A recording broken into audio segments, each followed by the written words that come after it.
రావు గారు బొకేని అందిస్తూ ఉన్నారు.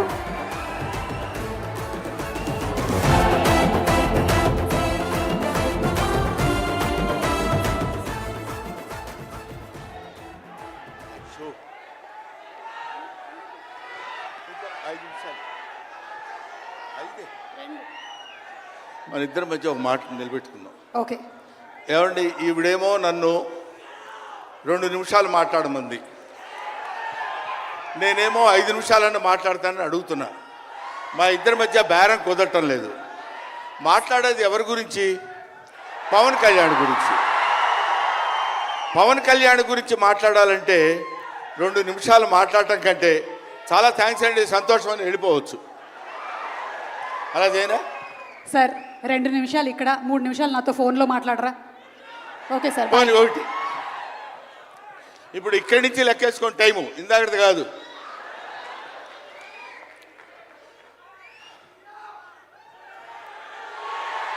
ఇక్కడ వాళ్ళు అలాగే అంటారు కానీ నేను 15 నిమిషాలు తీసుకుంటా టైం. నా సంగతి నాకు తెలుసు.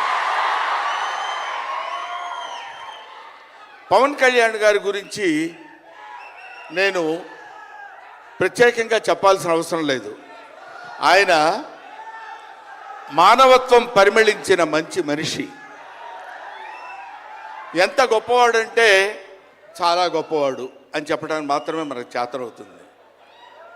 చిన్నప్పటి నుంచి ఆయన 17వ సంవత్సరం నుంచి నేను చూస్తున్నటువంటి వ్యక్తిగా నాకు తెలుసు. అప్పటి నుంచి ఇప్పటి వరకు ఏదో ఏదో ఏదో చెయ్యాలి అనేటువంటి తపనతోటి సమాజానికి ఏదో ఉపయోగపడాలి, I want to do something for the society sir అని చెప్పినప్పటి నుంచి ఇప్పటి వరకు నాకు తెలుసు. అప్పటి నుంచి ఇప్పటి వరకు ఎదురు లేకుండా తనంతట తను వేసుకున్నటువంటి బాటలో నడుస్తూ వెళ్ళాడు తప్ప ఎవరి బాటలో నడిచి వెళ్ళలేదు పవన్ కళ్యాణ్. మైండ్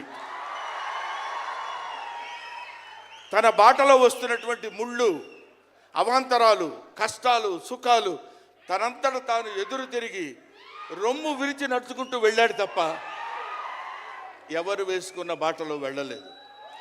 ఆయన వేసుకున్న బాటలో 10 మందిని నడిపిస్తూ వచ్చాడు.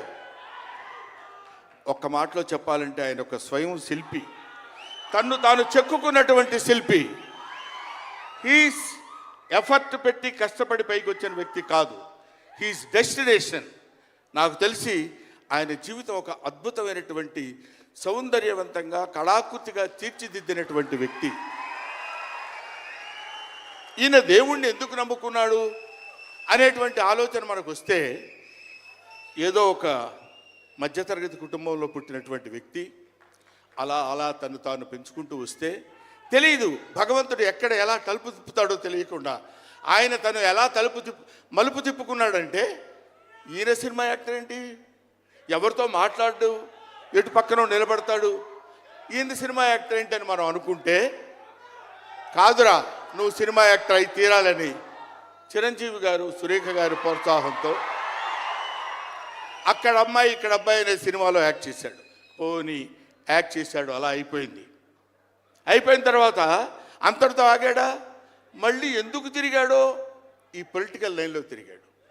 ఇది ఆయన చేసుకుంది కాదు, ఇది ఒక డెస్టినీ ఆయన నడిపిస్తుంది. అలా తిరిగి తిరిగి తిరిగి లేచిన కెరటం గొప్పది కాదు, పడి లేచిన కెరటం గొప్పది.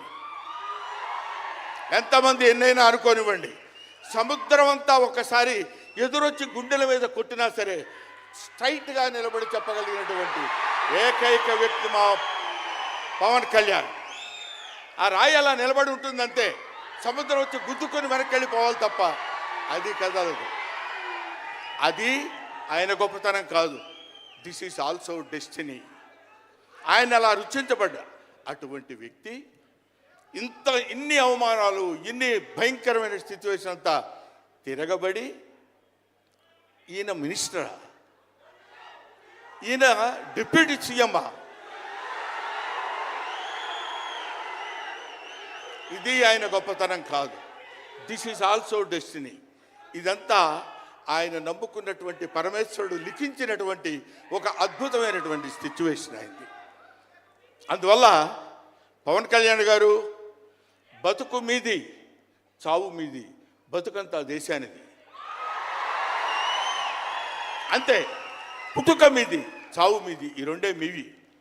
అలాగా తన ఎందుకండి ఆయనకి మేము ఎన్నోసార్లు చెప్పాం.